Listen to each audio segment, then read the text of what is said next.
So hi everyone and welcome to the Career Development Workshop. This workshop is brought to you by the Genetic Corporation Membership Committee, and my name is Thujan. Today, me and Jason Lins, we will be your host for the today workshop. And first, I would like to thank you all for your attending, and your MGC membership has support and make this workshop possible. So before we get started, I would like to go over a few things that make sure that you get out the most of today. So we will have four wonderful speakers, and each talk gonna be 20 minutes. And in the end, we will have a panel discussion section where our speaker will answer your question.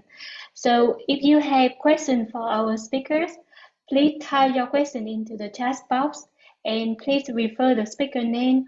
We will monitor your question and read it out loud during the discussion panels.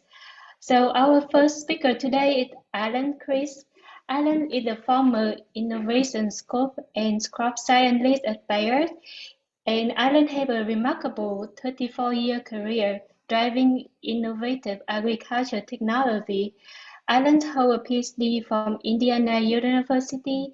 He completed a postdoc at Purdue University and served as faculty at the University of Illinois. So during his career, Alan's worked at Monsanto, Renaissance, BASF, and Bayers, and he had a focus on enhancing corn grain nutrition. And later part of his career, he mainly focused on identification and acquisition of external technology for around the project areas. And Alan have a very strong networking skill. And if you look at his LinkedIn account, you can see that he had more than 2,000 connections on LinkedIn. So Alan, please take over the talk. Thanks, Stu. Glad to be here and glad to participate here, and glad that everybody who's here has showed up. What I'm going to do is switch over to my screen, and we'll go from there. So I think that's okay. We good? There we go. We good? Yep. Yes. All good. So yeah, so what I do is I'm just trying to show that one of the important things, particularly with respect to networking as you go around doing things, is to have an introductory slide. Let people know who you are a little bit. So one of the things we did in Bayer was went out and there's those of us who are interacting a lot with external parties. We just wanted to make sure we could introduce ourselves. So I've modified this a little bit to indicate that I am a retired guy now. And again, professionally, I've primarily been working in ag biotech my entire career.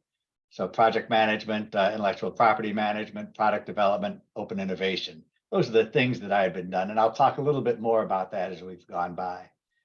And as Stu indicated, I've worked with a number of companies, but a lot of these kind of flow from one to the other. So for example, I was at the University of Illinois, but while I was at Illinois, when I was at Illinois, I was also talking with people at DeKalb about things who had similar interests. And then so I joined DeKalb, and then Monsanto bought DeKalb, and then Monsanto developed a joint venture with Cargill to form Renison, et cetera, et cetera. So a lot of these things just flow. So one of the things that I'll be talking about a little bit is to be prepared for opportunities as they come up. You don't have to say this is the only thing I'm going to do. At least I didn't do that, to say that this is the only thing I'm going to do. I've never had the same title for more than 5 years. So most of the jobs I've had within an organization, most of the positions have only been for a couple of 3 years. It's good to move around. So on a personal note, one of my hobbies is to play poker. So I've played in over 30 casinos around the world. A lot of those in Vegas, but also I've played in Amsterdam, in Brussels, and Barcelona, all kinds of different places where I've been. I like trying new beers and traveling. I enjoy Maui, Vegas, and Ghent over in Belgium. So those are some places that I just like to go for different reasons. I'll encourage you to connect with me. If you care to, just connect with me on LinkedIn. It's very important, I think, to maintain these networks. So that's some of the things that I always encourage people to do, is to just connect. It helps because if I can't help you, I can connect you with somebody who might be able to help you, as the things go by. So I just want to talk a little bit here about what I've done over on the research and development side, or the research side. So this is mostly the lab stuff that I'm showing here. So I got my PhD at Indiana, and I focused on globulin, synthesis of globulins or storage proteins in corn.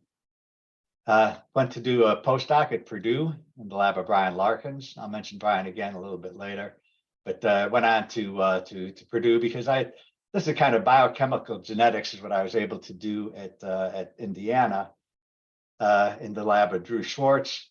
But then I wanted to learn more about molecular stuff. And this is in the early 80s. So the early days of plant molecular biology.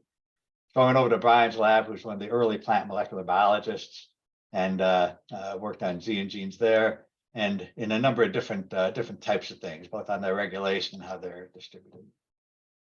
But keeping with the corn theme, then I moved on to University of Illinois into an academic position. Back then, what Illinois was looking for was a big program. They wanted a big program molecular genetics guy. Because in the Department of Agronomy, what was then the Department of Agronomy, now Crop Science, they didn't really have any molecular people. So they wanted to hire a big guy, but they couldn't find anybody. They were talking to guys like Brian Larkins, Sam Levings, who were big names at the time, but those guys didn't want to move. So they took that and they split it off into two different roles, one for soy and one for corn.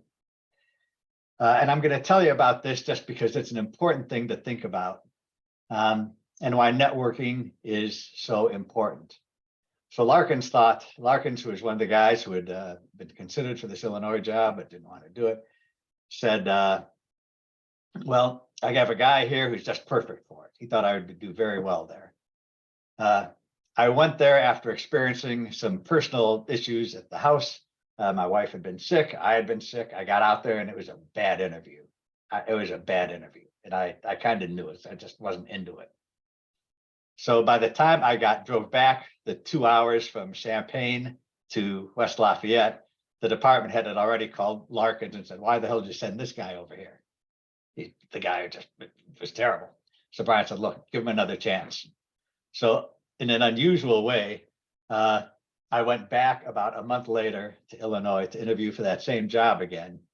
And I felt really good about the interview that time. So by the time I was driving home and I thought, that worked really well. It was a Friday afternoon. I stopped and had a couple of beers at a bar on the way home. I got home, and this is before cell phones. This is 1987, before cell phones. And my wife came running out of the house and she said, the guy from Illinois is on the phone. He wants to talk to you. So I came in, walked in the house, and he offered me the job right there. So attitude is important, and network, and having the support of my mentor at the time, Brian Larkins, was hugely important.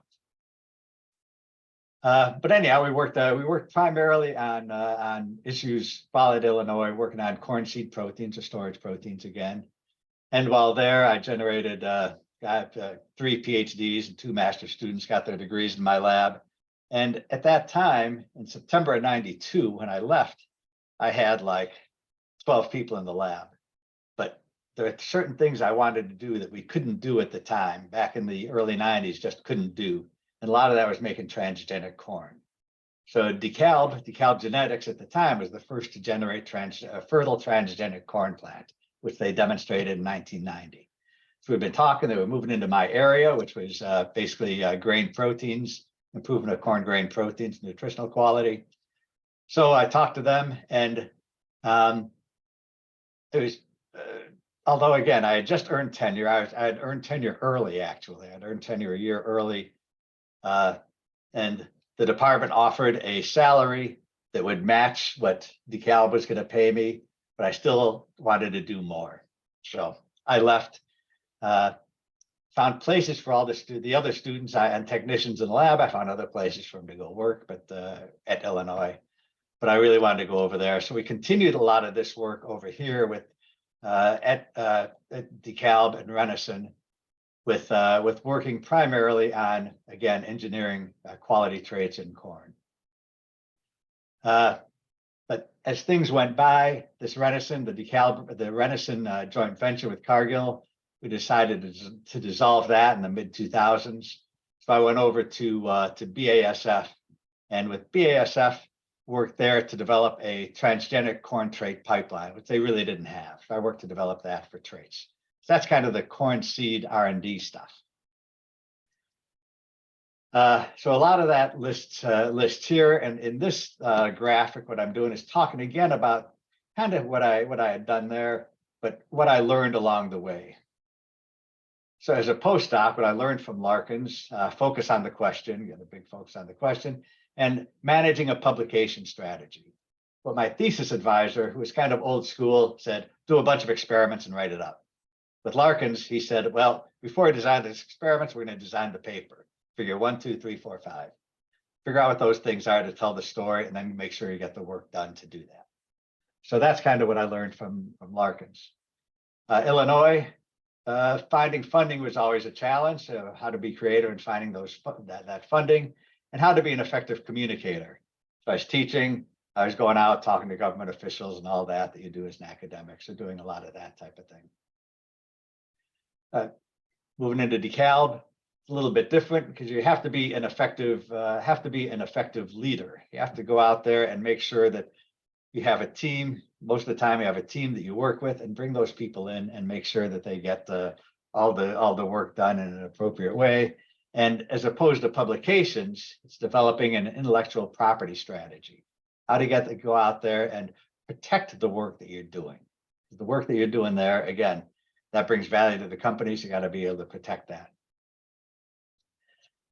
Renison was a lot more focused on the commercial side of things, looking at what traits are needed out in the marketplace. What are the big impediments to people who are out in the marketplace?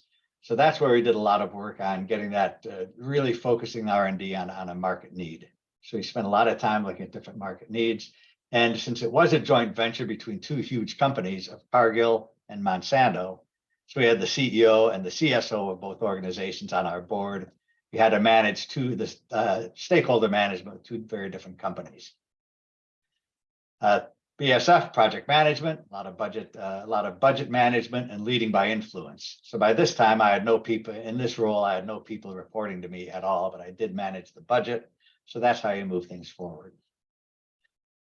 And as time went by within BSF, there are some things there that they were developing, their business plans, their business models that I didn't agree with. So I went kind of back into Monsanto. Remember that Monsanto bought DeKalb at the end of '98. Moved back into Monsanto because they had a need for a very specific project that was going on to bring some people together from two very different teams and getting activities managed across the function. So I went in there to do that specific role. And actually in 2010, I retired for the first time. I wasn't going to do anything anymore. And the large part of that was due to the fact that while I was with Renison and BASF and Monsanto, I was living in Connecticut, but commuting to Chicago with Renison, Raleigh with BASF, and St. Louis with Monsanto. So I spent about 10 years doing all this commuting, and it just got old. So I retired. I wasn't going to do anything until the NC Biotech Center called up and said, we're starting this new program. Can you come help us to develop this program in commercialization of biotech traits coming out of North Carolina? So I went and did that. So a lot of that was building relationships across the public and private partners. So I came back out of the workforce, and I did enjoy this, but there are challenges in a nonprofit. Working in a nonprofit, there are huge challenges for me. It wasn't quite for me. So I was working at the NC Biotech. I was down in RTP in Raleigh, and then Bayer called up, and they needed somebody to help out with this work in developing a stewardship program for wheat. So I went out and did that. And again, cross-functional leadership, that's managing a large team across, I mean, that team went from Russia to islands. So that group of people, they were together. So across leadership and across time zones is a challenge, but got that done. And then as time went by, again, another role opened up in working with what was called innovation sourcing and how to manage those external relationships. So I moved into innovation sourcing just because of that. But what did I learn? The biggest thing is build and maintain your network. As you've seen, I've had a number of varied different types of things.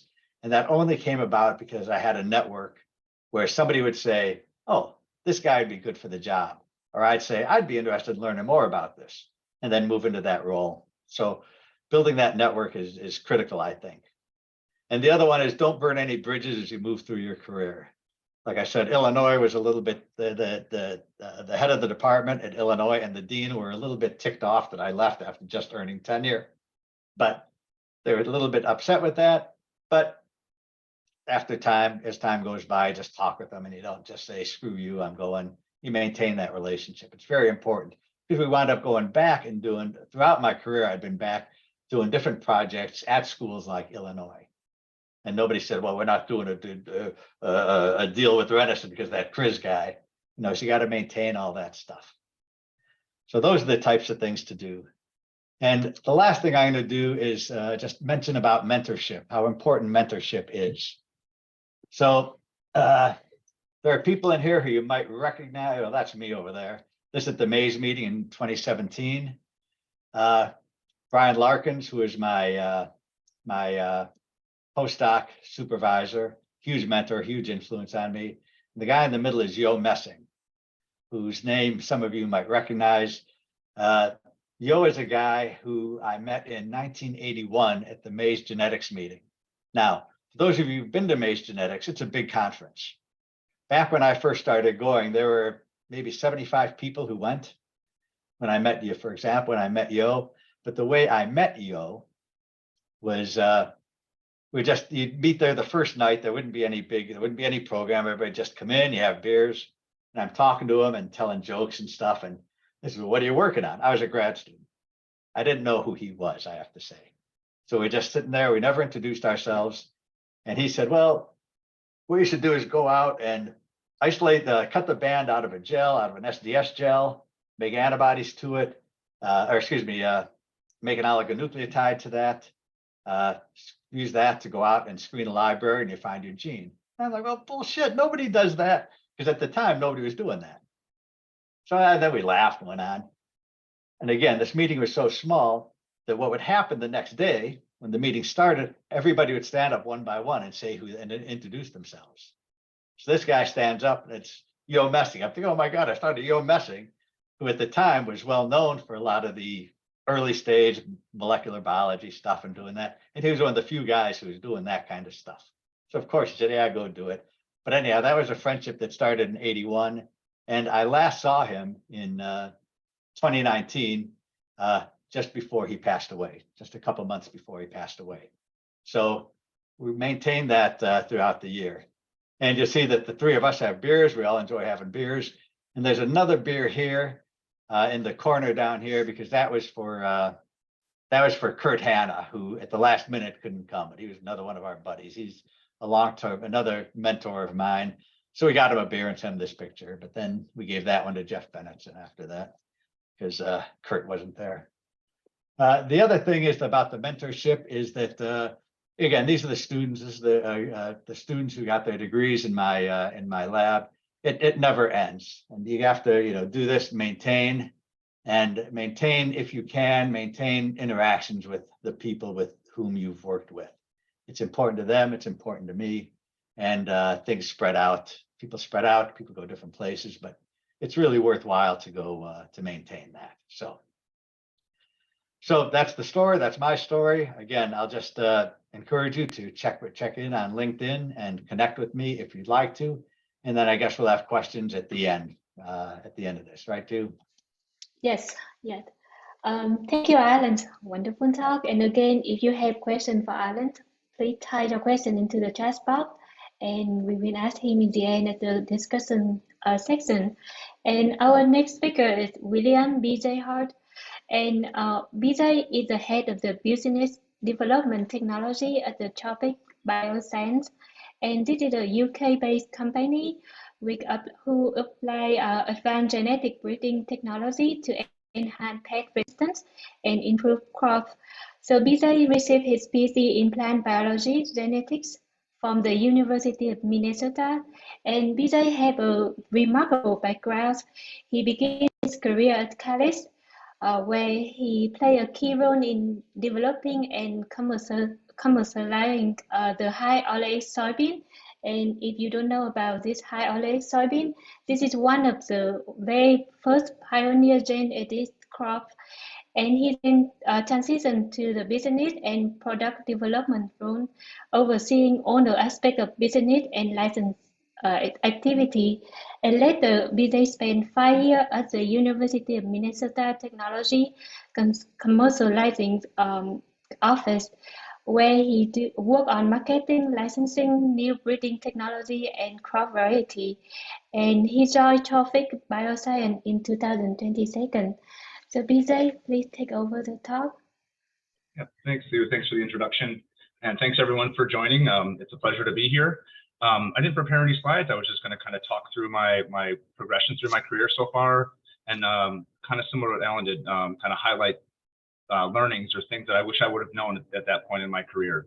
But you're going to notice some similarities between Alan's message and mine, that building and maintaining your network is extremely important. And it's one of those things where you don't expect it to play a major role in your life until all of a sudden it puts you on a path that completely takes your career in a different direction, or that introduction you made at some random meeting multiple years ago ends up being a colleague of yours, and that little bit of that relationship can help go a long way. As Stu said, I did my master's, undergrad and master's at Wisconsin, and my PhD at Minnesota. And my time at Wisconsin was actually kind of where that foundation of what my network became. My PhD advisor was a postdoc in that lab. He said I could go to grad school wherever he went, and he was interviewing at Minnesota and Cornell, so he went to Minnesota, and so did I. But I guess before that, I didn't even really have grad school, getting my PhD on my radar. It was kind of one of those things. I really enjoyed doing the science and working with him. He was a smart guy, a fun guy, and I just kind of tethered my trailer to his horse, and off we went. And so there again, I met a number of people that I'm still, good friends with, good colleagues. There was another grad student at Wisconsin, Bob Supar. I ended up doing my postdoc with Bob in Minnesota here. So just kind of funny how those connections work out. And to Alan's point, I still see those guys every week. It's important to maintain those relationships, and ultimately, it's not just a colleague or a network. They become friends, right? And friends that you keep your whole life. You may only see once a year at a meeting, but at least you see them once a year. So I guess some key learnings that I wish I would have known, I guess, is one way to put it, from my master's and PhD work, was I knew I was very interested in applying new technologies to plant improvement, but I didn't really know what that meant. And so at the time, similar to what Alan was saying, genetic transformation was kind of the main way in which you could convince plants to do things they otherwise didn't want to do, right? And so I think what I wish I would have known, or what I wish I would have pushed for a bit more in my PhD especially, was to have one of my projects be more of an applied, because that's what I was interested in. I was applying that technology.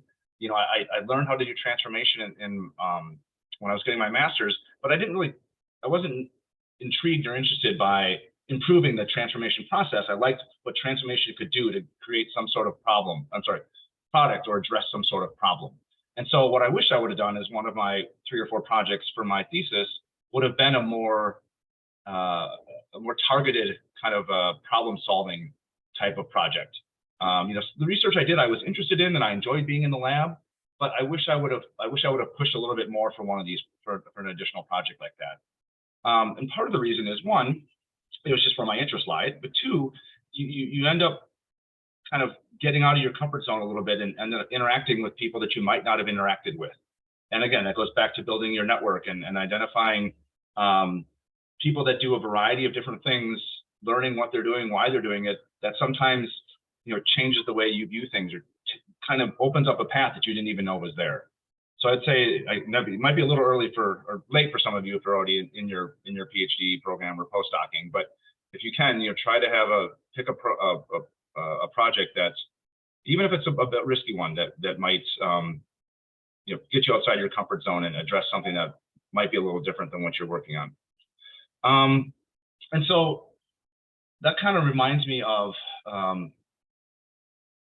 when I was at that stage in my career, I actually kind of hit this I don't want to call it a hurdle, but kind of the what do I want to be when I grow up phase. I kind of hit it towards the third or fourth year of my PhD program, and I kind of hit it like halfway through my postdoc.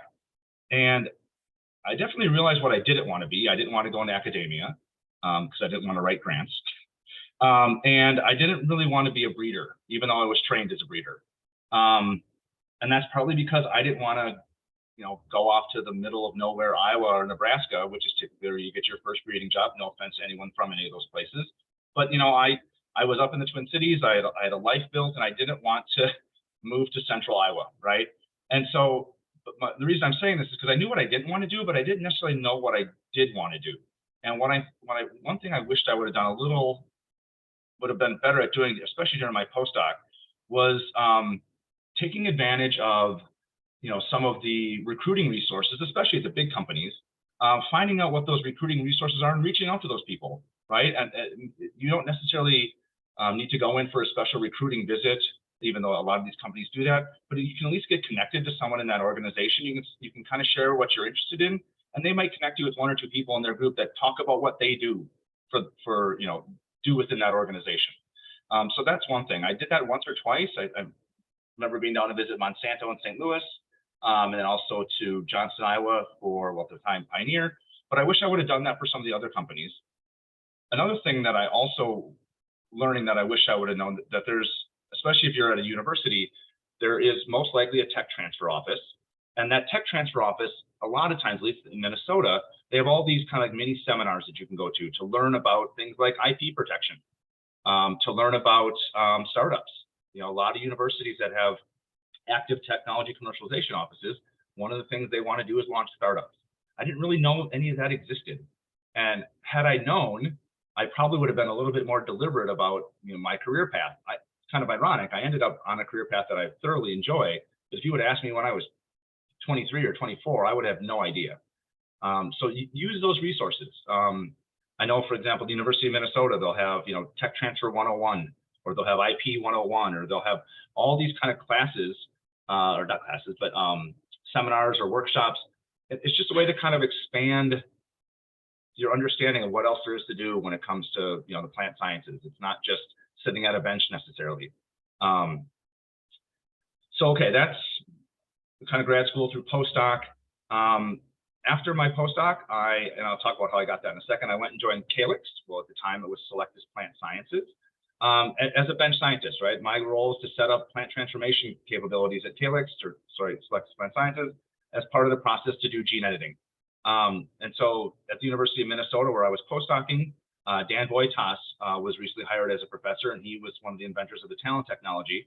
And again, back to Alan's point through networking, Dan was talking to my postdoc advisor, Bob Stupar, at some meeting, and Dan just off the top of his head mentioned, oh yeah, we're starting this company and we need someone who can set up our transformation capabilities. And Bob said, oh, I have a postdoc who set up transformation capabilities in my lab a few years ago, and he'd be a good fit. And it kind of took me down this path that I probably would have never have known or never have seen had not been for that little connection made.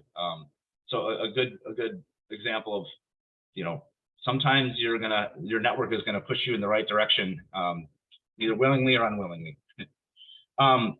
So yeah, I started at Calyx as a bench scientist, setting up their transformation capabilities. And again, this gets back to this whole startup atmosphere or environment. I didn't really know that existed, but I'm really glad I found it because I really enjoyed being at a startup. It kind of checked a lot of boxes for me in the sense that I wasn't just one cog in this really big machine. In the first year and a half, there was 3 or 4 of us, right? And we were just kind of trying to figure this thing out, and I really enjoyed that. I got to work really closely with people like Dan Boytas, and Feng Zhang, one of the other co-inventors of Talon. So that really kind of opened up a new world to me, because I'd heard of gene editing, but I wasn't really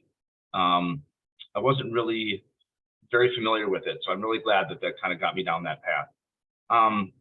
After a couple of years at Calyx, like many startup companies, they grow, and you have to wear a lot of hats. But we soon realized that we needed someone that could kind of help do some of the business development work that the company needed. So in our case, it was potentially licensing out the Talon technology, or in licensing capabilities that the company needed to make its products, or in licensing germplasm for us to actually be able to work in elite genetics and develop new varieties and new traits. And so I took the lab coat off, probably for good, although you never know.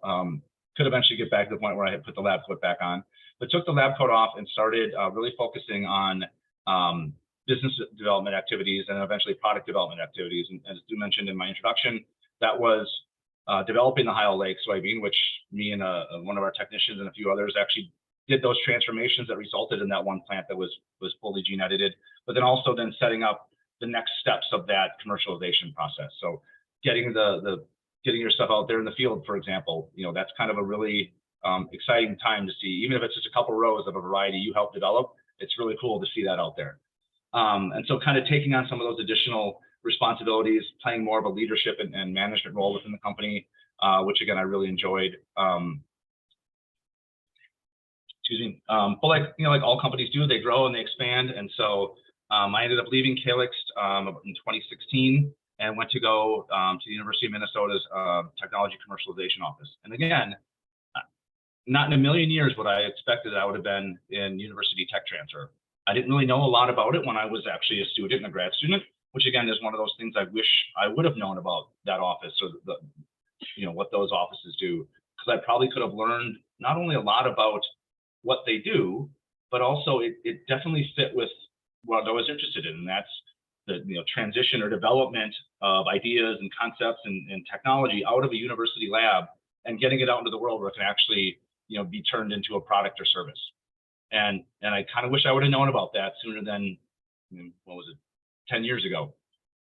And so I spent about 5.5 years at the University of Minnesota's Technology Commercialization Office.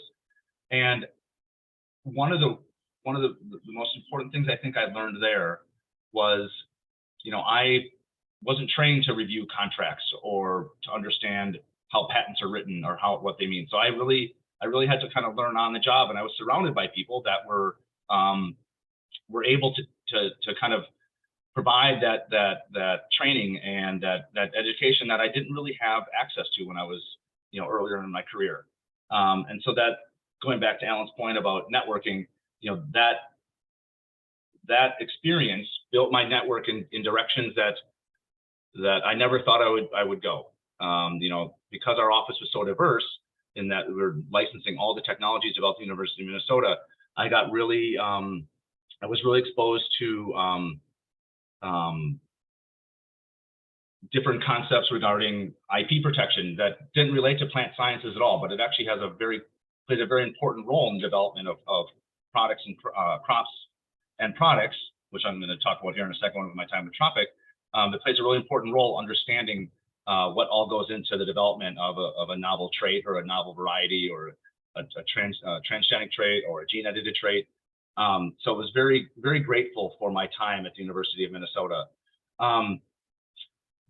Oh, I'm sorry, I did miss one thing. So another resource, especially to take advantage of if you're at a university, is a lot of times things like the business school or the law school, they will sometimes have either seminars or workshops that you could attend to help you to learn a new skill or learn something about an area that you wouldn't otherwise get in your just kind of standard training. So I took a negotiations workshop at the Carlson School of Business here at the University of Minnesota that I found really helpful. There are other courses that I could have taken either to maybe get a kind of a foundation in finance, for example. I'm not going to go back and get my MBA. I spent way too much time in school as it is. But there are certain characteristics or certain things I could learn through these kind of short courses or these workshops that would really be beneficial to my career, but not require me to go back and get another degree. So that was a really important thing to look out for. And and if you're lucky enough to be at a university that has, those opportunities around, take advantage of them. So kind of rounding it all out, joined Tropic Biosciences about a year and a half ago. And again, it's one of those things where I really enjoyed working at University of Minnesota's Technology Commercialization Office, but I really was drawn back to that kind of startup type of environments. Even though Tropic is 6.5 years old, it's more in the scale-up phase and the startup phase. I really enjoyed being in that situation, and so this was a great opportunity that just kind of presented itself again through my network on LinkedIn. Ended up getting connected with a recruiter. I in fact had not even heard of Tropic, and so it was good. It was good to have that opportunity to get back to the private sector. I've really enjoyed working at Tropic. Again, I am my role is to license some of the technologies that Tropic is not only using internally, but also license it to companies that want to access it for their own product development. And you're constantly learning, constantly, well, at least for my role, attending conferences, again, building my network, seeing old friends, making new ones. I think that's critically important. Let me see, I did make sure I got everything on my list here that I wanted to share.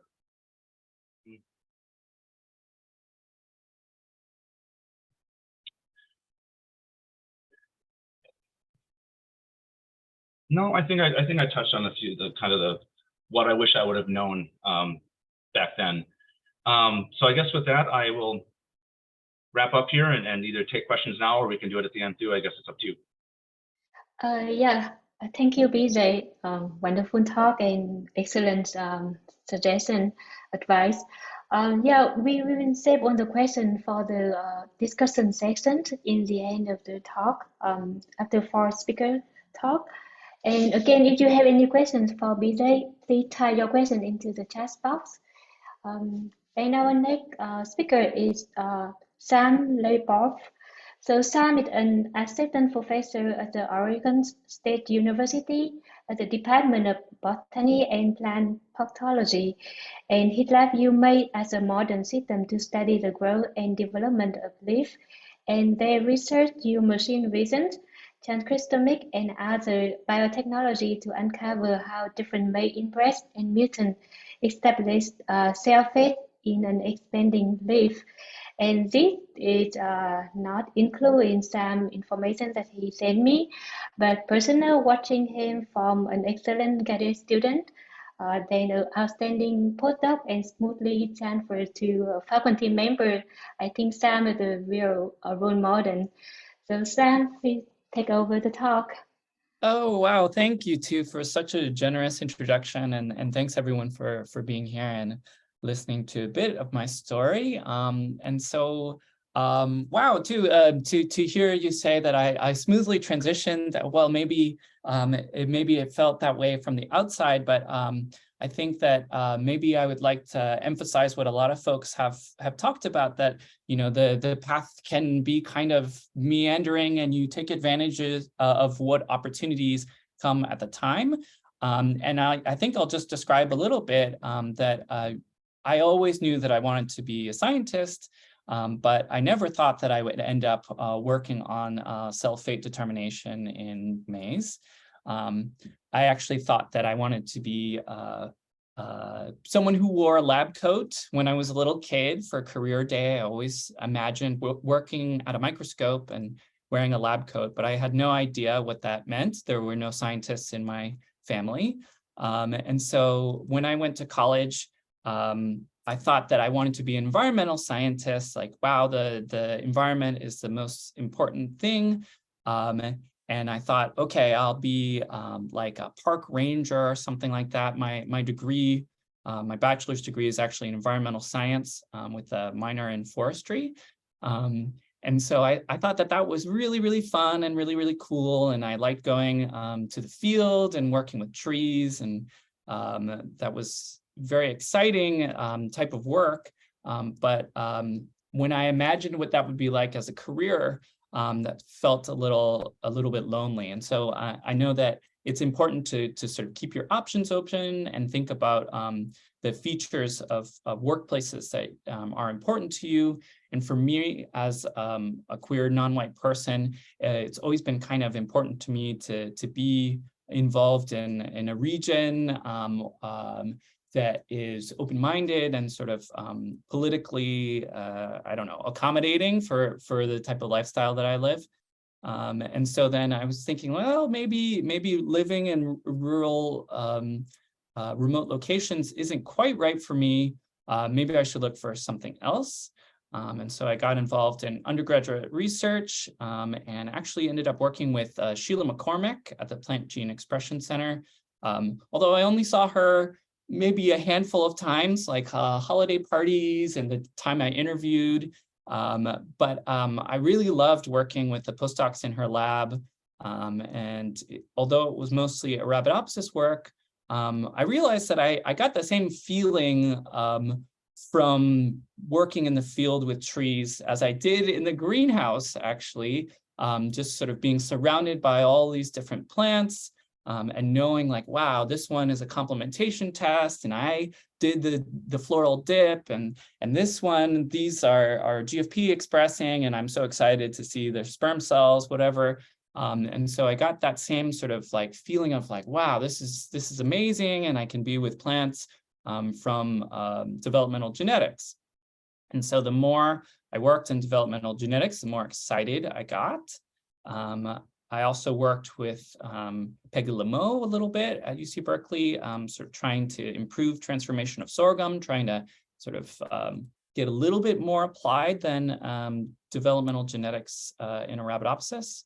And then when I found out from working with those postdocs that like, oh, you can do a PhD, this is what it's like, here's how you apply. And up until that point, I similar to a lot of folks, I just had no idea that a PhD was even a thing, that you would get paid. All of these things, just sort of a total lack of awareness for how a career could be in science. But then I knew that I did want to do a PhD. And I applied to just a few programs, again, just feeling a little bit limited in terms of region. And I was lucky enough to be accepted to go to Cornell. I was in their plant biology program. And I rotated with a few different labs. And I knew that for me, I was really interested in working in a system that had some agricultural applicability. I tried working in rice, and that didn't quite feel like a good fit. And I wanted to work in tomato, but there was no opportunity in any of those labs. But Mike Scanlon, who's a maize geneticist, had this amazing project working on stem cell natural variation and with a lot of different varieties of maize. And I thought, wow, that's actually really exciting. That's really, really cool. I want to do this type of research. And so then I wanted to work with Mike Scanlon and had a great degree with him. His lab at that time went from sort of medium sized to a little bit smaller. And so that was great. I could really focus on my work. And I grew these natural diversity panels over in upstate New York. And I got that same feeling again of like walking through the field and being like, wow, these plants are so cool. I'm so excited about what they're doing. Got to bring in their meristems and measure the little meristems and like, wow, I get to measure them and diversity matters. And it just felt like a connection to the sort of forestry and the sort of the curiosity that I developed as an undergraduate. But maybe most importantly, working with Mike, he had a very strong emphasis on being part of the maize genetics community. And so, I mean, still here today, but I remember going to my first maize meeting in 2015 as a first-year student, being like so anxious about scientific meeting, what's it like? I got all dressed up and then I realized like, oh, okay, maybe that's not what this community is like, but I still only had very professional clothes. I just, like a lot of people have said, I just knew that, like, okay, I gotta do everything that I can to stick with this community. I knew that I wanted to work on maize as my degree was finishing up. And I wanted to do a postdoc to really sort of explore more about development. And so I was a bit strategic about my opportunities. I knew that, again, it was a little bit limited by region and the politics of different regions. So I started a conversation with Sarah Hake, and met with her at FOSSAB Mechanisms in Plant Development to chat about opportunities for working in her lab before she retired just recently.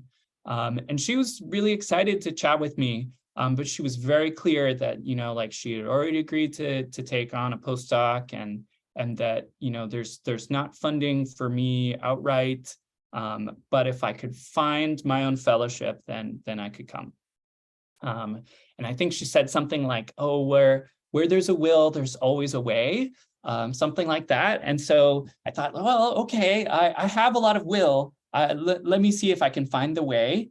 As I was finishing up in the lab, although most of my projects were GWAS, essentially, sort of natural variation, phenotyping, I had been doing a bit of transcriptomics, comparative transcriptomics, and I thought that was just so cool. This data type is so exciting. I want to do that next. And so then I designed a project comparing different stages of tassel development against sorghum panicle development, and submitted that as a fellowship proposal with Sarah as my mentor to the NSF Plant Genome Research Project. And so in terms of utilizable advice, like I would really encourage anyone who's thinking about doing a postdoc and qualified to apply for a fellowship program to absolutely apply for NSF Plant Genome Research postdoctoral fellowship. It is really a wonderful opportunity, and it seems like it's really utilized. Maize folks tend to do very well there. And so really encourage folks who are on the call thinking like, well, I don't know, like even just going through the process of identifying a mentor, trying to come up with a project that can complete in 3 years and writing it up, that can tell you a lot about whether you want to continue with academia or not. Anyway, so then I was lucky enough to get this award, and then that funded 3 years of my time to work with Sarah and the other Hake Lab folks. It was a very different experience than working in Mike Scanlon's lab, where I mentioned at that time it was a relatively small lab. Sarah's lab was giant, huge, lots of people, lots of graduate students, just so much excitement, so many different ideas. And I really, really liked working with graduate students and undergraduates. I even had some high school students, and just that direct scientific mentoring was just so enriching and exciting for me. I remember having a high school student working with me through a program called ACS Project Seed, so it's American Chemistry Society. So it's meant for students who are really underserved. You know, as a high schooler, it's like, okay, this is the first time this just now woman had been in a lab, kept a lab notebook, worked with laboratory equipment hands-on. And I just remember the first time she saw a fluorescent GFP expressing plants through the microscope, and just seeing her eyes get so big and just like, wow, it's there. And I just felt like, wow, this is what I want to do. I want to give these types of experiences to people. I want to talk about science. I want to sort of, you know, spar about different ideas and design experiments. I really want to be a faculty member. And so then I was thinking about, okay, well, how do I set myself up for this? I know that it's very, very competitive. It's very, very challenging. I thought about the sort of skills that I had and what it would take to turn that into a research program. And so I think that that's, the big challenge for postdocs transitioning to faculty member is sort of coming up with, your scientific brand. It's like, who are you, what do you work on, and why are you a good person to do that? Yeah, I sort of went through the mental Rolodex of like, who am I? What do I work on? What have I worked on in the past? What do I want to do next? I mean, to be honest, it was just kind of like, oh, okay, well, I really like maize natural diversity, and let's try to pull these things together, like so that we can do some natural diversity, we can do some transcriptomics, we can do some cell-fate determination stuff. And it just seemed like, okay, maybe this will work. As I was finishing up my fellowship with Sarah, Sarah actually invited me to work on a grant proposal. To National Science Foundation is just a core program proposal.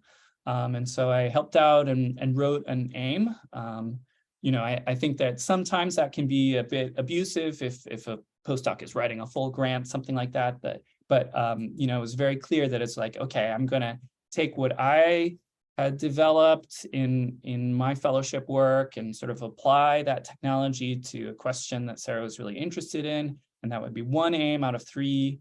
And, it was very sort of sensible. It was very exciting to work with her on a grant and sort of learn from her about how grants are meant to be written and how it goes. She said something like, only excellent grants get funded. And so then, okay, everything had to be excellent. Then that did get funded and provided a bit of money for me.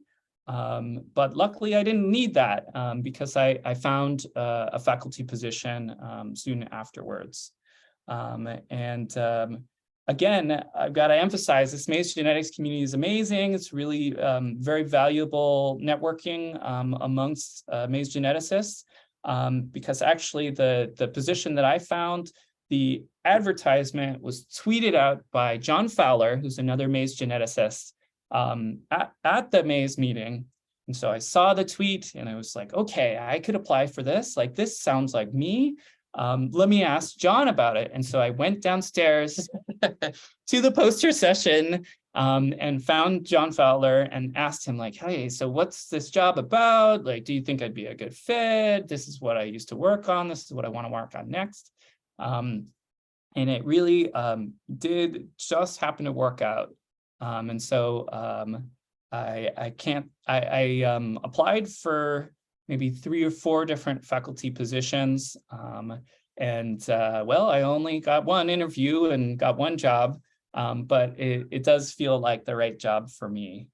Let's see, I'd be happy to talk more if folks have questions about what it is like to be a young faculty member. I think maybe my experience starting in 2020 would be a little bit unusual and maybe hopefully not what you would experience as you start your positions. But I will say that I did consider what Plan B would be. The day I got the call saying that, I was getting the offer and inviting me to come back and negotiate, I was on the train to interview at a startup company working on plant genomics in the SF Bay area. So I was actively thinking about alternatives and sort of things that would give me some element of the same satisfaction that I was seeking, the things that I liked from my postdoc and previous work. And I think that, that is very important. Great, so then that's all I had to say, and I'm happy to take your questions at the end of the session.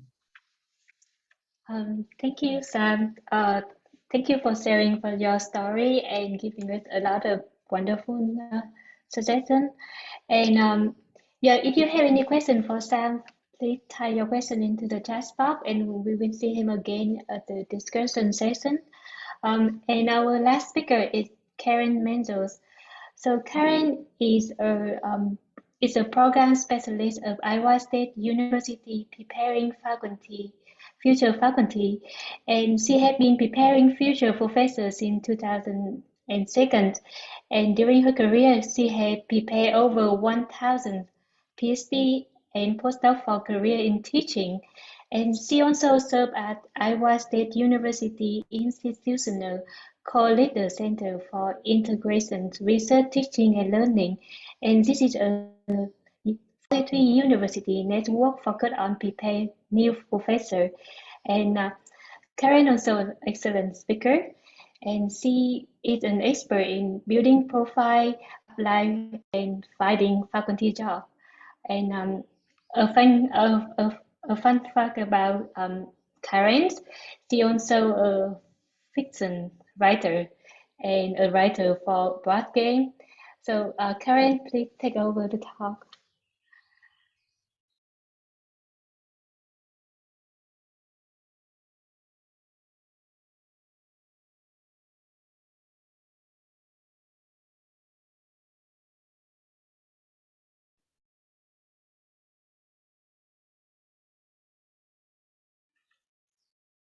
Hello, can you hear me? Yes, we can hear you very well. Okay, I just tried to share my PowerPoint and I got a your connection is unstable warning. So, and your voice broke up a little bit. So here is my PowerPoint in the chat, a link to it for download.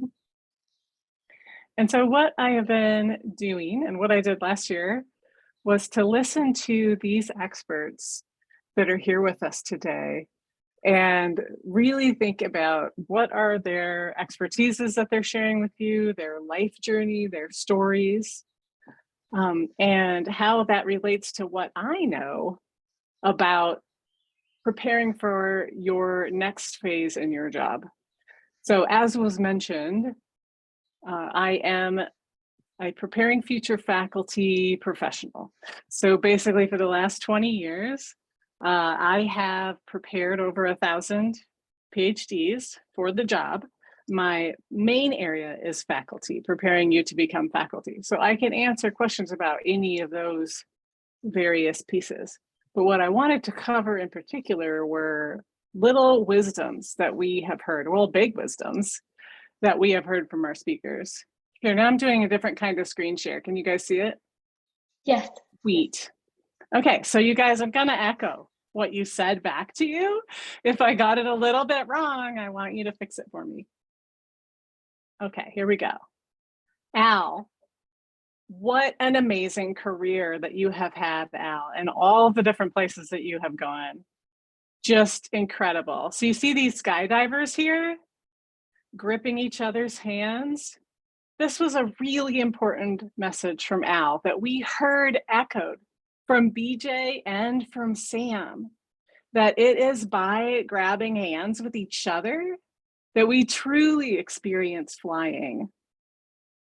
Like these amazing people, what have they been through? And you as a graduate student or postdoc are watching and are like, wow, how could I ever do that? I could never do that. These people are incredible. Yes, you can.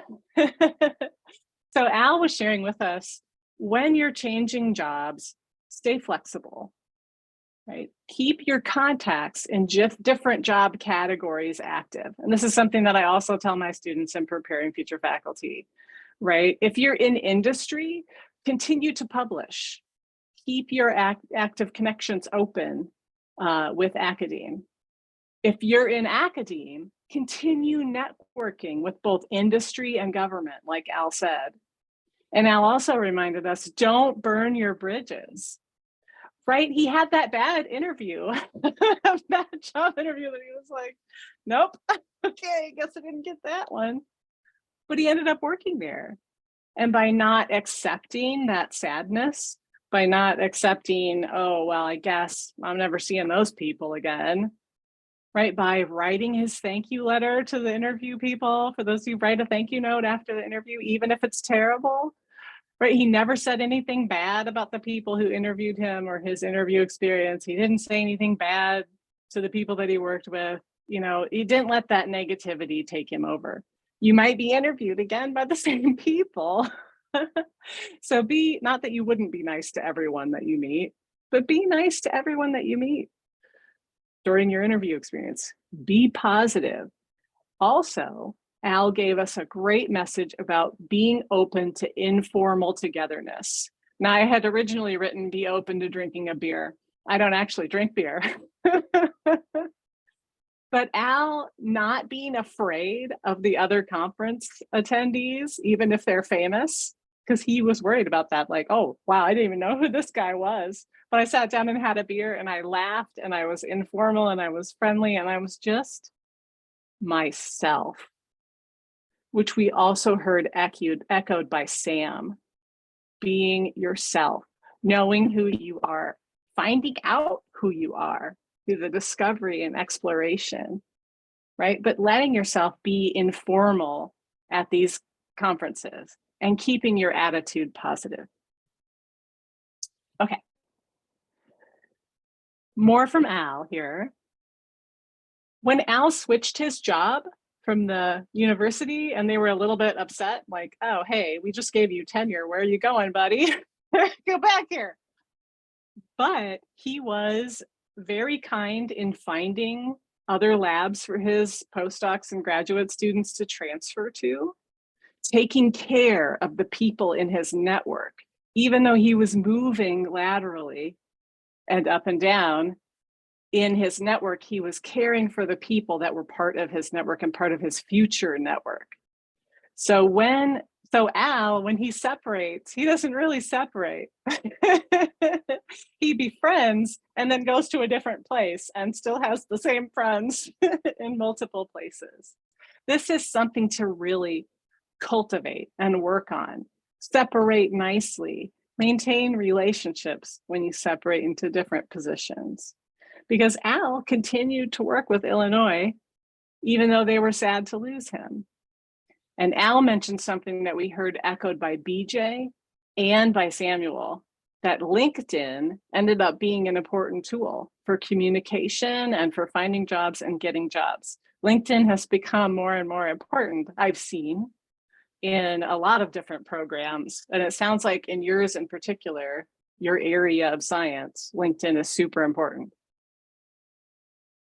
Look at this chart that Al gave us. Oh my goodness. How full of wonderful adventures. And something that Al said right away when he showed us this chart, he said, I never stopped learning. These are the notes that he made, like, here's what I learned in these different fields, right? If you leave academia and go into business, you're not stopping learning, right? Many of you are graduate students or postdocs because you love learning. And you're like, how do I turn learning and loving learning into something that makes me money, right?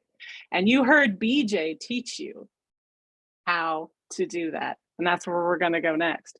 But look at these great things that Al never stopped learning during his career.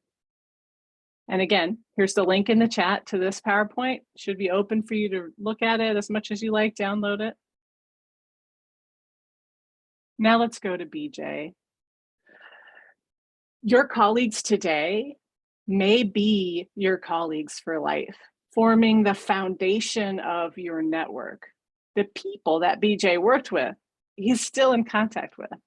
Yeah, and I can tell you, I came to Iowa State 30 years ago, and one of the people that I played board games with in the dorm, like, I still go to his house and play board games with him. We have had all of these years knowing one another. So like keeping those people, as the old idiom says, make new friends, but keep the old, right? Some are silver and some are gold. Your colleagues today may be your colleagues for life. Stay open to new friendships and building friendships with those in your network. BJ reminded us, well, I've only seen, the people at this meeting once a year, but they were really great people. And I like having them in my life. I like maintaining that friendship. And BJ told us another really, really great tip. It's called an informational interview. That's the last thing on the list here. informational interview. He asked questions, and he wished he had had a chance to ask more questions of people in different jobs doing different things at different companies to find out what it was that they do every day. Because when we're in academe, we're here all the time. We're heads down, working our tails off, in the lab, doing the thing. Of course, I can say that because I'm a creative writer and English major, but we're working, like I'm sitting at my little computer writing away, right? But like pushing yourself to ask questions of wonderful people like your speakers today. What is it like in your life to do this job? And not being like afraid or scared about doing it, because that's why all of us are here. I mean, also too is super nice, and we want to help to at any time to ask anything. Yes, please. But like, that's why we're here, is to answer these questions and help you decide, like BJ and Sam were doing, what it is that you want to do. Okay, more wisdom from BJ. Use those resources at your university. People at universities are passionate about learning and helping people. That's why they're still at the university for the most part. So like BJ was saying, talk to that tech transfer office, but also other places like the IRB office. Your teaching center will also have things to do. We have a women's center at our university that does a salary negotiation workshop that all people of any gender are invited to come to. Look and push out to these opportunities. Learn how to create products and services from your research results. Going from the university to the market was something BJ talked to us about.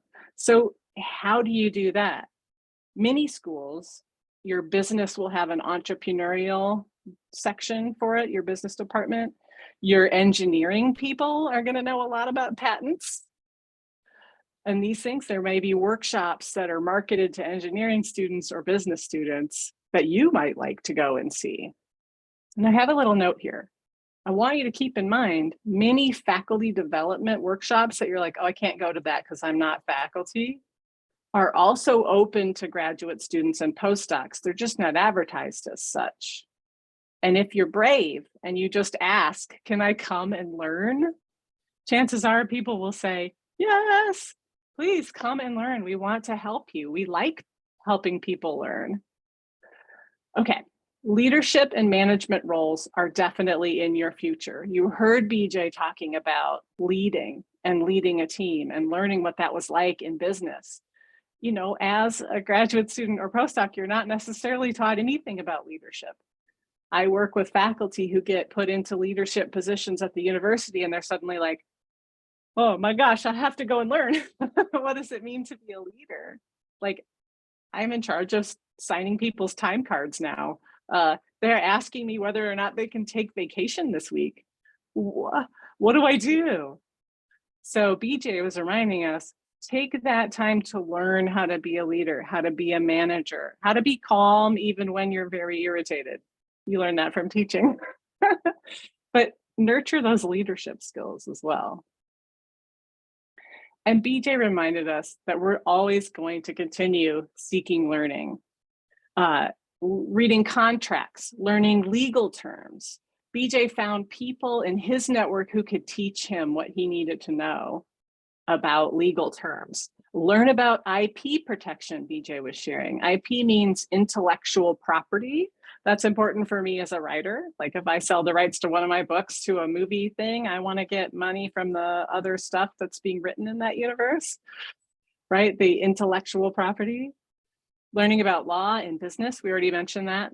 Your school of business, if your school doesn't have a law school, probably there's things coming through your business department or business college that are also going to teach you legal stuff that you might want to know. And BJ echoed Al in saying LinkedIn was important. Practicing those networking skills, super important. Okay, now we're going to switch over to Sam. And I really, really love the permission Sam is giving you to find out what you love and to feel it and enjoy it and have it. Sam talked about the feeling that he gets when he's in a forest, the feeling that he gets when he's in a greenhouse.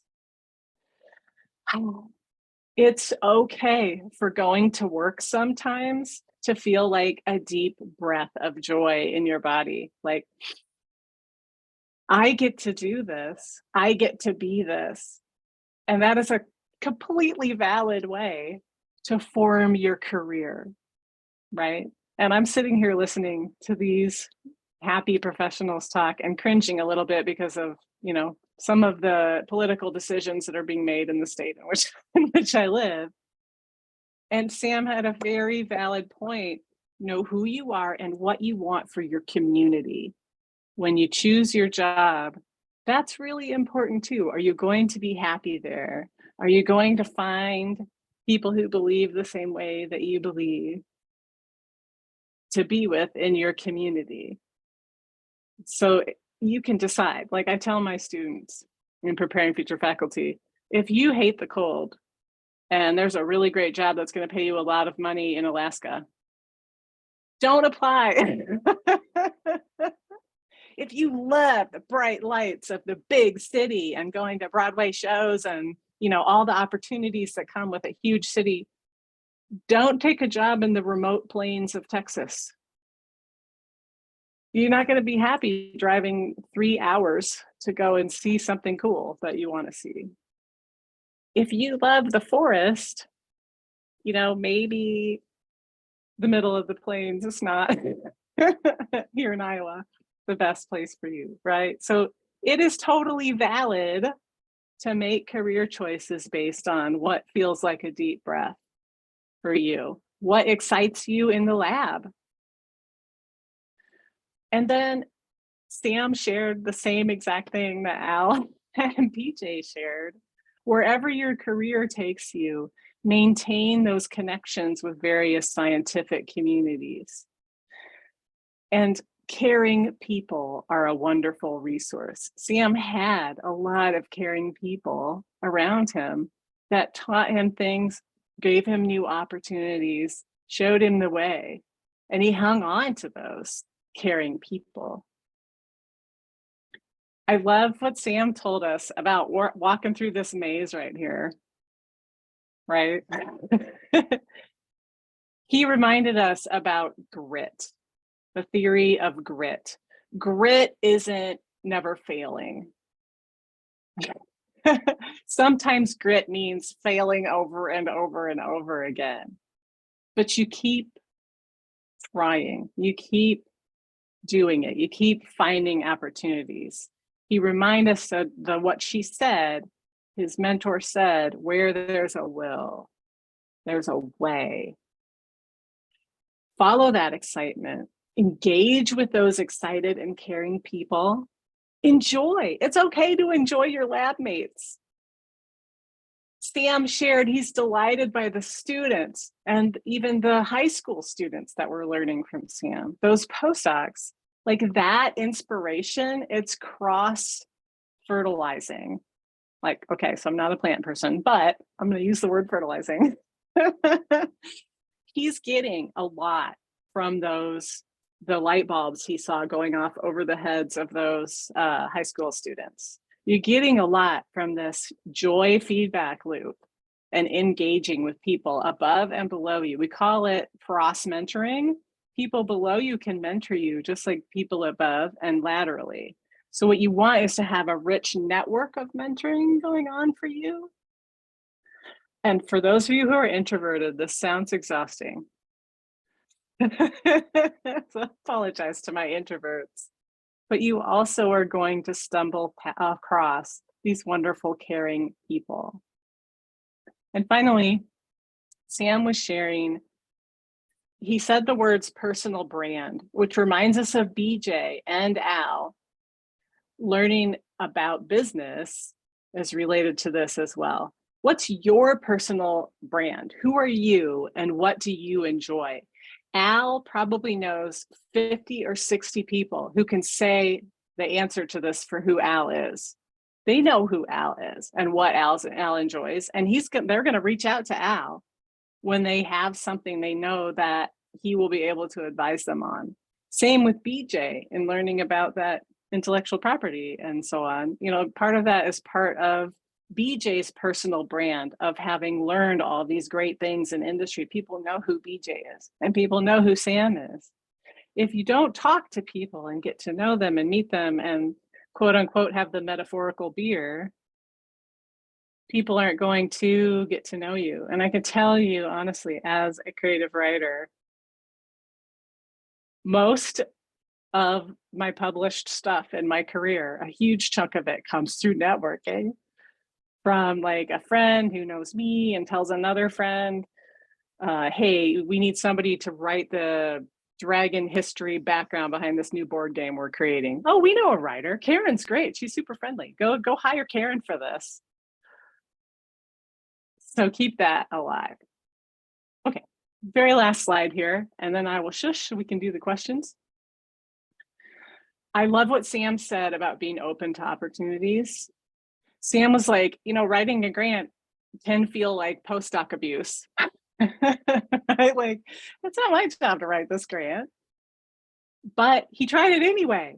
And it was a wonderful learning opportunity to work together with this experienced grant writer. How amazing. So like, try writing a grant, even if it's not like part of your job description or your current duties. Watch your communities like Sam did and apply for the opportunities that are coming through, right? Sam did something else really great. He saw an opportunity and he was like, oh gosh, I'm gonna run downstairs and talk to this person that I know is a great mentor about this opportunity. Like, am I suited for this? What do you think about this opportunity? What would you do next, right? Mentors love to mentor you. They love to answer your questions. It excites them and feeds them too. So finally, remember your journey might be unique. Every single one of these people we heard today, Al, BJ, Sam, their journeys were totally unique, but they used very similar tools to shape those journeys. So keep asking everyone else, even if it feels like you're strange. We all feel strange. Somebody else will have some wisdom for you. Okay, that's what I got. Thank you, Karen. Wonderful talk. So next we will have a Q&A and discussion panels, and Jason Lynch, my co-host, gonna have us lead this section. Jason, please take over.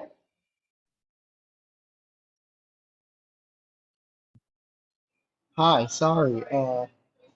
Some people just walked into the room on me unexpectedly. Okay, so I'm going to read some of the questions out. Thank you to all the speakers and everybody here, for everybody for participating. I wrote down some of my questions, but let's go through some of the questions of the speakers or from the participants. So the first question I have is for BJ from Sesson. And the question is, new startup versus established company. What are your thoughts on choosing between choosing between the two for early career researchers wanting to start their career in industry? Yeah, I think maybe Alan could probably answer the established company side, but from the startup side, it's a lot like being kind of in your lab right now, right? You know, you don't necessarily have all the resources you need. You don't necessarily have maybe all the equipment you need, but you have a really great idea, or the company has a really great technology that you just need to figure out how to make it do what most likely leadership is promising to investors that it can do. And so in some instances, I think it can be, you can feel a little bit more comfortable because it's more similar to what you're doing in grad school or your postdoc. There's less structure around it typically, right? When I was at Selectus or Calyx, you know, we designed the lab how we thought we needed it, but it didn't end up working exactly how we needed it to be for later on. We didn't have that existing infrastructure. We just had to figure it out. Both can be equally interesting. And again, I'll turn it over to Alan. He can kind of share what it's like, maybe more in an established company. But I think it kind of depends what you're interested in. I mean, I know that I don't want that to be a cop out, but it just, if there's something that you're interested in doing, even if it's a startup, you know, it doesn't necessarily that doesn't necessarily make it a bad opportunity. It's something you're interested in. As Sam said, you kind of got to go for it. Yeah. Yeah, that's right. I mean, I've not worked in a startup, but I've worked with a lot of startups as we look to bring new technologies into the company. But the thing there, like I say, in a startup, oftentimes what you're doing is, as BJ says, you're doing a lot of the same types of things. You might have to, you know, run a gel over here and then do an analysis over here. And in the private sector, in the company, what you're doing a lot more of is being a part of a team. We have one specific role to do, and you're handing stuff off a lot to others. Some people don't like that, but for others, it works quite well. I mean, you're working as a team, so you get a lot more specialized. And the other thing about the working within a company is you have to manage stakeholders within the company quite well. So you have to make sure that if you say you're going to do something, and I don't mean to make this sound biased or too stereotyped, especially if you're working in a German company. I spent about 10 years working in a couple of German companies. If you say you're gonna go here by this time, they expect you really to be there, right? And you have to manage that stakeholder as time goes by. You have to be honest. You can't hide stuff. You got to be honest and make sure that people know where that stands. That you might move this milestone out, or you might have to cancel a project. So those are the types of things that are really a bit different, I think, because you really are working in a lot more narrow area, probably in a larger company. But at the same time, you're working toward a very specific goal, and that's where the reward comes later on, being part of that team. That's a good point, and to add on to that, you know, when you're at a startup, a lot of times if you're working on a project, you're going to be doing, you know, from step A to Z, right? When you're at a big company, well, you send over the genotyping to the genotyping group, and you send over the transformation part to the transformation group. You send over the pathology part to the pathology group, right? Because they've built these areas of expertise. So you're not kind of taking a project or an experiment from conception to completion. You're just playing more of your role in this particular part.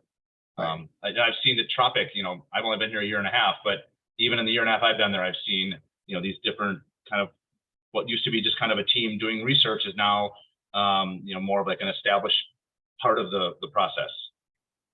Yeah, and you do have to working as part of a team is very important, because the thing is, one of the key ways to fail on a project, I have to say, is if you're working in area A, so you're in the transformation group, but then you're waiting for the analytics. You're on the team, right? So you're waiting for the analysis to come by for the stuff you made. And you're telling the analytics guys, well, you should do it this way. I mean, or not accept what they do. They're the experts, right? So you got to all work together, trust each other, and understand what everybody's role is. It's huge. Thank you. No, those great answers. Actually, I think I have another question related to this, but Bob Mealy wrote in the chat earlier on, I think it's related. He said, trust your gut in 3 to 5 year bites, regardless of company size. As far as choice, make sure your hiring manager has direct accountability for your development into the role. Often this is not the case. And this is particular, like thinking about early career researchers. Once interviewed, find a way to initiate contact with your manager and get them talking off script. Scientists in your generations are entering a very different environment. So find out as much about your own personality and work styles as possible, and be ready to explore them candidly. So thinking about how you as an individual will fit into these companies, and kind of getting back to something we touched on a lot earlier, actually before this seminar, was how in academia, there might not often be opportunities to interface with industry professionals. So you kind of don't really know what it's about. And so exploring these things is very important. Okay, on this note about roles, Diane has a question for Al. Kriz, how was the transition among positions? How did you deal with unfinished projects if you had them when moving from one position to another? And if you had unfinished projects, how do those fit into your advice about building and maintaining your network? How do you move around these different roles in transition? Right. So I have to say it all depends. So when I was leaving Illinois, I had students still working on degrees. A couple of them were far enough along that I continued working with them. They were still my students. I mean, they had a faculty, they were assigned to a faculty member, but I was the one who was still directing the research. So I was going back and forth. I did that actually for almost 2 years with one guy, going back and maintaining that with him. Finding places for him is very important, but also in the when I'm working in a company, because I've changed. I mean, I've changed roles a few times, but luckily, I've changed roles a lot of times actually. But in each of those times, usually I have a lot of lead time. So you can say, okay, you have to still take accountability and be responsible. Say, okay, I'm not going to just walk away here. I'm going to make sure that you move the project from take the project to this point and somebody else will be taken over. So you got to assign that stuff. And not like when I'm working on stuff, it's very important, but when it's time to hand something off, it's time to hand something off. And you have ownership, but you can't say, I'm the only person who can do this, because usually that's not the case. Usually there's somebody else who can do just as good a job. So you have to be ready to do that. And luckily now it's, again, depending on your role, sometimes if you go in and say, well, I'm planning on leaving, they'll say, well, okay, you've given you 2 weeks, we'll pay you for 2 weeks, but you're not coming into the site anymore, right? But that's all, usually that's negotiable. So Illinois, for example, when I did leave Illinois, I'd given them 5-month lead time. I told them 5 months ahead of time that I was going to be leaving. And that, I mean, I had tenure, so that wasn't a big deal, but you tell them that. When I left BASF, again, I informed BASF that I was going to be going, and they asked me to stay for a certain amount of time. I was going to Monsanto, who was a competitor at the time. So with that situation, we laid out what I should do and what I shouldn't do. There are some meetings that you said, well, you're not coming to these meetings anymore. And I said, that's fine. I don't need to. But I stayed there to maintain get those projects going to the next phase. One other thing I'm going to just mention here on networking while we're at it is that, again, you do have to maintain, maintain your network, but also look for those opportunities as they come up. Now, this is going to sound kind of bad, but it really isn't. All right. So, for example, I was at Bayer working on a stewardship program, and it was good. It was fine. I mean, it's not my exact type of thing I like doing, but I was working to get this team put together, because team building has been a big thing for me. We heard about building a brand. One of my big things is building teams to address new projects or new areas. So I built up this team in the stewardship group, and a guy from another company in Raleigh called me and said, hey, I just saw this job at Bayer, and can you talk to the hiring manager and tell him about me? So I called him, and I said, well, I know this guy who wants to do this. He said, well, how do you know him? So we started talking, and as we started talking, the hiring manager said, you'd be good for this job. So that's how I switched jobs at one point. He said, you'd be good at it, so why don't you take a look at it? So we talked and everything, and we moved ahead. And again, it's the other guy who didn't get the job. It wasn't a big deal, because a lot of times when you're moving in, some roles within companies are preferred to be filled internally. And this is one that Bayer kind of really preferred to fill internally. They were glad to have somebody internal just move over to that rather than bring in somebody from the outside. So that happens a lot.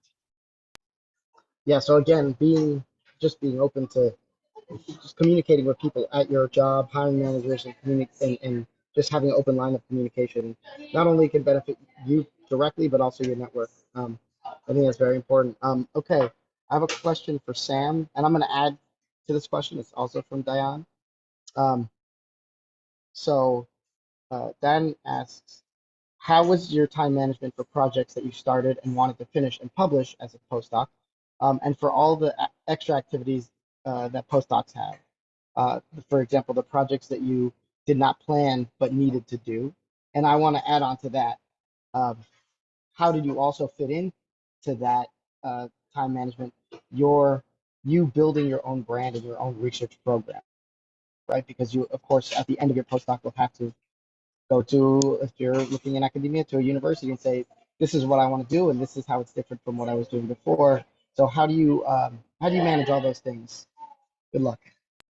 Great. Okay, cool. So then, right. So postdoc is a really interesting time because you have, you're very capable. You have all of these different opportunities that you could participate in, and very sort of little structure on like, okay, this is what you have to do every day. And so then I read a lot of different self-help books, especially sort of academia leaning ones like Letters to a Young Scientist and At the Helm, and a lot of these common lab self-help books. You know, and this type of advice, you take with a grain of salt. It might not be the right approach for you. But one thing that was sort of revolutionary for me was thinking about really sort of prioritizing things according to my own matrix of importance. And so just really quickly, for folks who've never heard of this Eisenhower decision matrix, the idea is that you'll, especially as you become more and more useful in your role, you'll have lots of people coming to you like, hey, like I have this cool, there's a student coming in, or like, hey, do you want to give this guest lecture? Hey, here's an email about finding a quote for something that's related to your research area. And that ultimately you have to figure out whether you're going to do that task now, decide to do it later, send it to someone else who may be more appropriate for doing it, or just don't do it. And so figuring out the right sort of matrix of activities for you, I think is quite important. And also reflecting back on what those things that you find important is very valuable too. So for academics, you know, like we have a lot of different things that are trying to occupy your time. But for me, I always felt like, okay, well, I do want to prioritize mentoring students. I do want to prioritize reading the literature, want to prioritize my own writing, and sort of other activities I kind of was less involved in. So sometimes there were opportunities for collaborations that, you know, I maybe could have contributed to, but maybe not the best. And so I just stayed out of those activities because I wanted to spend my time somewhere else. And another thing that I think was actually quite valuable in that way was, especially if you have lots of different manuscripts that you're contributing to at the same time, or lots of different things that you're trying to develop at once, is to use a Kanban style organizer. And this is really just kind of like the sticky notes, but electronic version that's like, okay, how are projects progressing? What's the next step? I remember at one point I had 5 or 6 different very important things that I wanted to keep going at the same time. And there was just no way of me remembering the to-do list when I came in the morning. And so then I switched to one of these electronic organizers for that. In terms of finding time to sort of think critically about, you know, what you're doing and what to do next, and how to sort of cultivate your independent program, I think that a thing that I was really, really concerned about this as a postdoc, like, oh, how am I supposed to find time to do my own thing if I'm doing this thing for someone else? But I think the thing is that what I ended up proposing, and I think for folks who I've seen be very successful, those proposals aren't entirely different, you know. So it's good, of course, to have a good conversation with your mentor about what can go with you and what cannot, you know, just so there's no conflict. But I think that the best sort of faculty applications and research programs are actually very related, you know, in a sense. They're not the exact same project, but they use the same tools, maybe they use the same analysis technique. They might use a unique genetic or germplasm that you've generated. that intimacy, that familiarity with your material, that's what makes you an expert, right? That's what makes you a star. I've found that it's not exactly necessary to have a secret project going on that is going to be your faculty application, but sort of thinking about like, okay, well, I'm finishing with that. Now what can I do next? And I think that those tend to be the most natural and well-prepared faculty applications that I've seen. Awesome, thank you so much. So on that note, I think let's answer a question from Amy, which says, for folks with experience interviewing for academic and industry jobs, what were some of the biggest similarities and differences? So yeah, I guess thinking about what's kind of the unifying principle behind what are good traits to have when you're interviewing for an academic or an industry job. And I guess you could start off with Sam, if you've been on academic interview committees, hiring committees. Yeah, and one thing that I want to point out too that I really just didn't appreciate to being on the other side is that they can be super different. So I was training for, Chalk Talk, and the folks at UC Berkeley were talking about, I think it's like Chris Somerville always used to ask, like, what will they write about your research in the textbook or something like that? And I was thinking about, oh my God, I got to have my whole career planned and all that. But actually the experience here at OSU is not like that. And I've heard of several other interviews, academic interviews that didn't go that way. And usually they'll be quite upfront about what they're going to do with you, right? So communicating with whoever is the chair of that search, understanding what your itinerary will look like ahead of time, it will really tell you what you need to have prepared. And so most faculty interviews will have lots and lots and lots of meetings with faculty members. It sometimes feels like hazing, I guess. But I think that's quite accurate to what the job is like. That's sometimes you just have to talk about whatever type of science, and maybe it'll be really deep, and maybe it'll be related to what you do, but maybe it won't. And that is accurate to being a faculty member.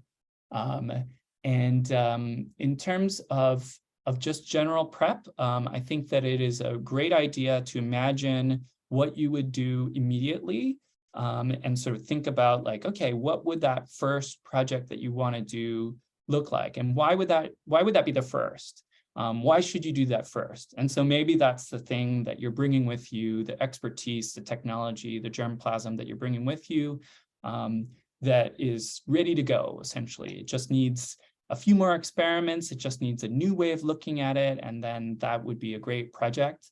And so that would be your immediate task. And then imagining what would be your first big grant.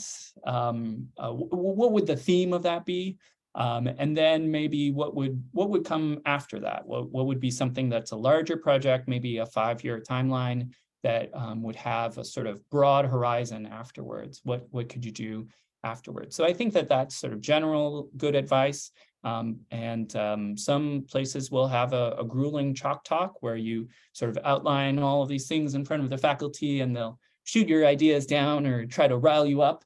But other places not. So OSU is not one of those. And I know several other people who have faculty positions that didn't have that experience at all. It's becoming very common to also have a simulated lecture if you're going to have a part teaching role. And I think that can be a big stumbling block for folks who don't have a lot of teaching experience. And so just being really clear about what your audience is, and making it really, really simple, but related to your research. And I think that's the most specific advice that I can give. Let's see, a lot of places now have a very strong emphasis on diversity, equity, and inclusion. And so just being prepared to say something, I think, is really important. I have seen some folks who just, never thought about it before. And so they're just trying to come up with something at the time, and that it's not a great look. And so I think just being really honest about the things that you've participated in the past and how they've encouraged broadening participation or things that you could do at the place that you're interviewing that are related to things that you have done will really look really good. Thanks. I don't know if Al or BJ have anything to share on, related to the just in general for interviewing. Like if you have any tips or yeah. It's been a long time since I really interviewed for a job. But the thing is that the one thing that I do know from having conducted some interviews more recently is that you have to think about, if you're going into the private sector and you say, going into Bayer and say, well, I really want to continue publishing papers as much as I can. That's probably a little bit of a turnoff, if you will, because there at the metric, the publishing metric is not so much scientific papers, but patents, protection of intellectual property. Whereas if you go to, and you have to remember that if you go into work for a company, it's the company who owns the patent and not the individual or the university. So that's that. So those are the types of things that's one thing that's very important. And the other one that's important, I think, is that a common question is, what do you see yourself doing in 3 to 5 years, as Bob mentioned out there? What do you see yourself doing? And you'll be asked that in an interview. Where do you see yourself? We hire you into this role. Where do you see yourself in a few years? So that's something to think about as well. Whereas in academics, the first step is getting tenure, right? And you might say, well, in 3 years, I want to make sure I have a $17 million grant to be able to do what I want. But, that's a little bit different than where you see what position you see yourself having. Yeah, kind of to Sam's point, your interview a lot of times is going to mirror what you're going to be doing in that role to some degree, right?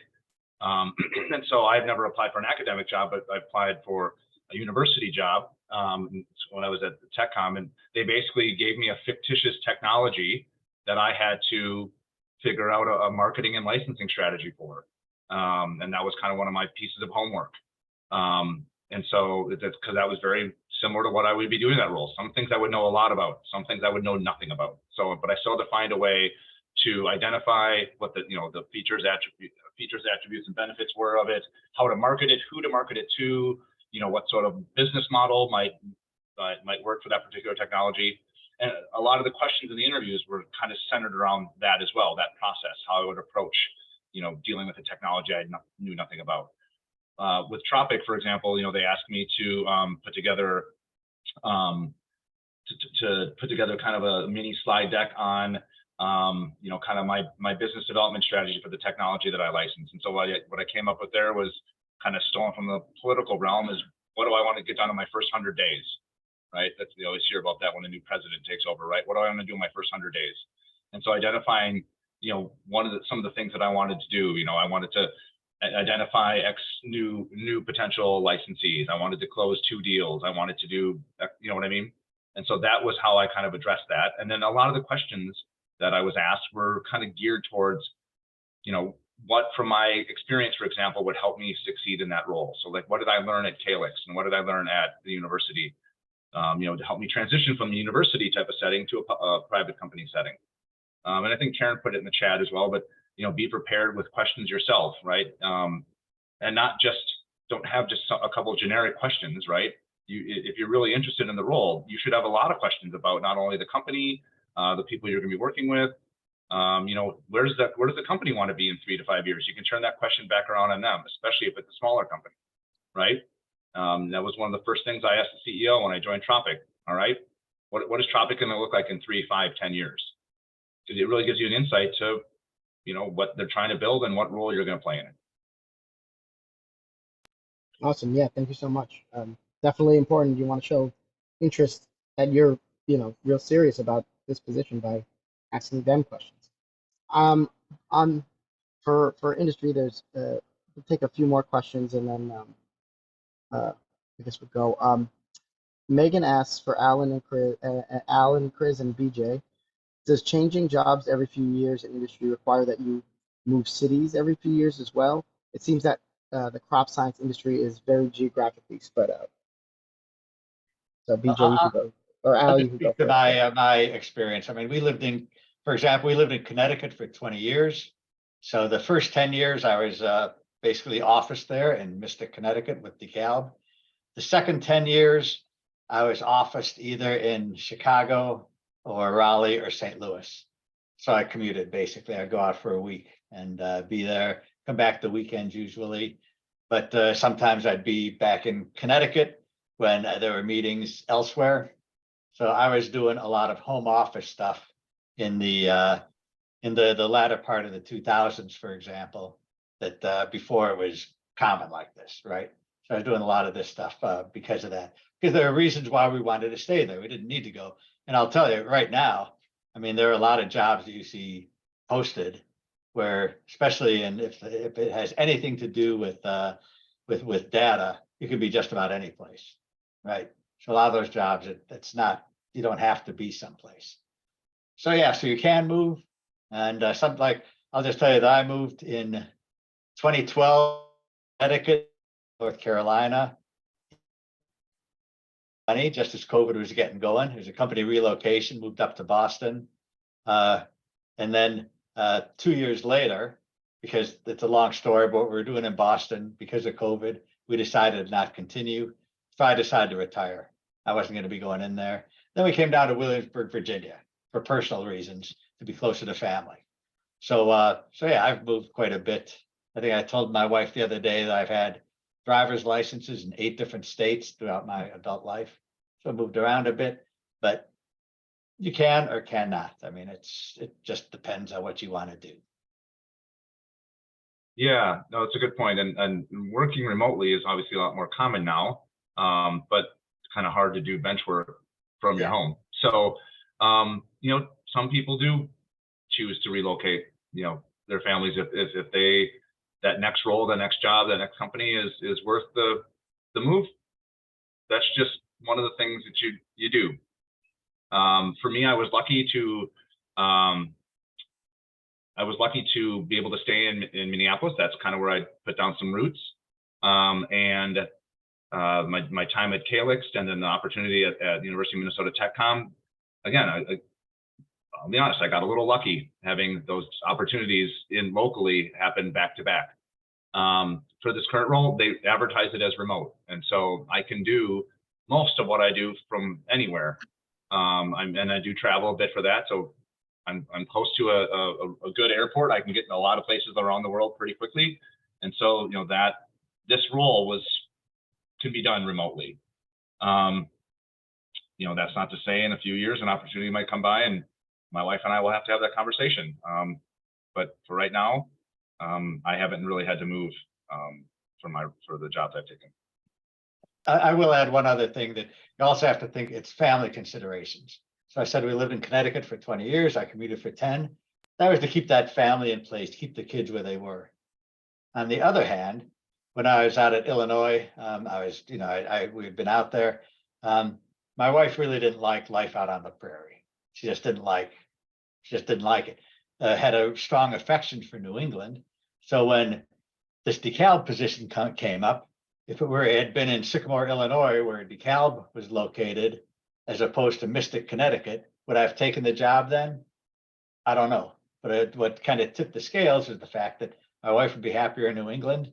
I could be doing the stuff I wanted to do. So that's one of the reasons we moved.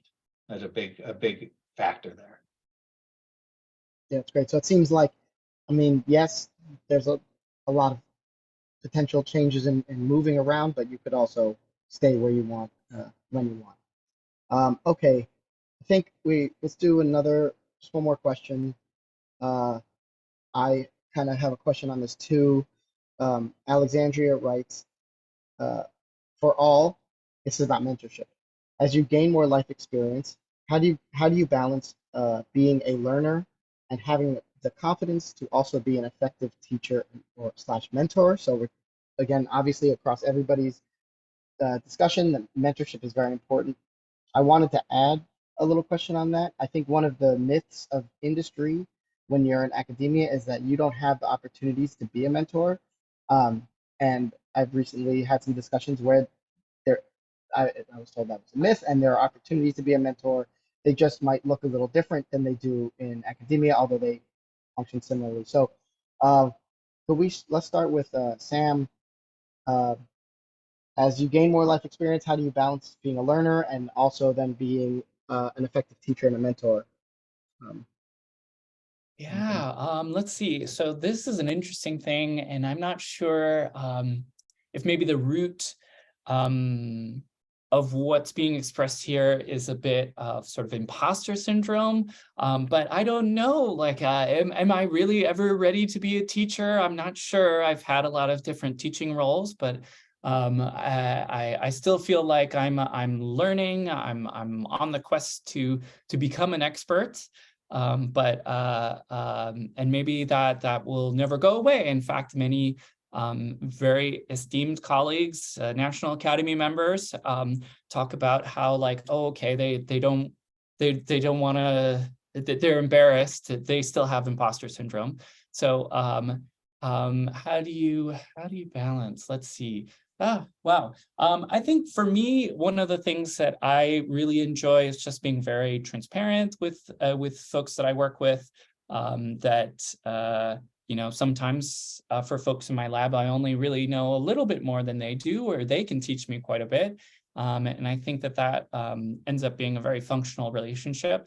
And that's one of the things that I like about at least the flexibility that I have in my current position, is that I can have a very sort of flat and horizontal team where I'm learning from my folks as much as they're learning from me. I think that's all I have to say about that. Awesome, thanks. Maybe Alan, BJ, can you talk about mentorship in industry and experiences that you have had? Yeah, I mean, I think in my role is kind of, at least currently, is much more like an individual contributor role, but I still have people that I'm mentoring indirectly and people that are mentoring me. And so you kind of fall naturally into this, you know, as you build relationships and identify ways to get your work done better and more efficiently, I think you'll naturally kind of fall into those mentor-mentee type of relationships. And as kind of as your question says, as you gain more experience, you can bring additional, you know, previous experiences or learnings, what you did right and what you did wrong, to bear not only in what you're doing, but also, you know, share that information, that knowledge with colleagues, coworkers, bosses, and people that report into you. It just, I don't know, for me, it's always kind of been so far in my career, it's kind of been an organically built thing. It's not something that there's a rigid structure in place that I've had to adhere to, and I'd have to force to teach or mentor or force to be a mentor or mentee. So mine's been a little bit more free flowing. Well, you have to think about where value comes from. I mean, that's where value comes from for the organization and for the individual. So way back at it, you know, I was managing a team. This goes back to my DeKalb days. I was managing a team there, and there was one guy who was a PhD scientist. He had a postdoc, came to work for us, and he wanted to be told what to do every step of the way. I mean, that's not what you expect of somebody to do, right? Especially after they've gone through a postdoc. He wanted to be told of something to do all the way. So I was trying to work with him to be more independent, gave him what we call a performance plan. And I wound up having to give him an opportunity to leave the company, right? So that didn't work so well with that individual. There's another guy who several patents, but there's one of them that I'm really proud of because it's just me and one other guy. This is a guy who actually came into DeKalb. His first job was filling pots in the greenhouse. He had a GED, had never graduated from college, never graduated from high school, excuse me. So he came in, wanted to do this, starting, you know, filling pots, and started making pollinations, and started working in the lab, pouring gels. And by the time, well, by the time I had left, this guy was managing a global QC lab for Monsanto. So, you know, he was taking he wanted to learn molecular biology, asked for molecular biology textbooks to take home. He was learning this stuff on his own. He's very driven. And, you know, he's had an idea. He said, could we patent this? And I said, well, let's give it a try. And we worked out the experiments that we needed. And yeah, so we filed a patent and were awarded it. So that is as far as mentorship goes, that's one of my biggest lessons is it doesn't matter who the person is, right? If they've got the quality, if they've got the drive, work with them and see what develops. Yeah, that's great. So I think, you know, no matter if it's students at your university or people in your company, you are in charge of a team or working with people, you have opportunities to mentor them if they want to be mentored, and they will mentor you back. Like Sam was saying, having a horizontal team, and so the opportunities are definitely there, and I think it's a myth. Okay, with that, I think I really appreciate everyone's questions and comments. There's a lot of other stuff in the chat. Again, this is being recorded, so you could look back at it. I really thank you so much for the questions and answers, and I'll turn it back over to Sue. Yeah, thank you all for attending and thank all of the speakers. And I will conclude our workshop today. And just, you know, we have this workshop every year. So next year, let's tell your friend, your co-worker that we have another workshop every year. So, thank you all. Have a good Thanks, day. everyone. Bye. Have a good rest of your day. Thank you so much, everybody. Thank you. Excellent.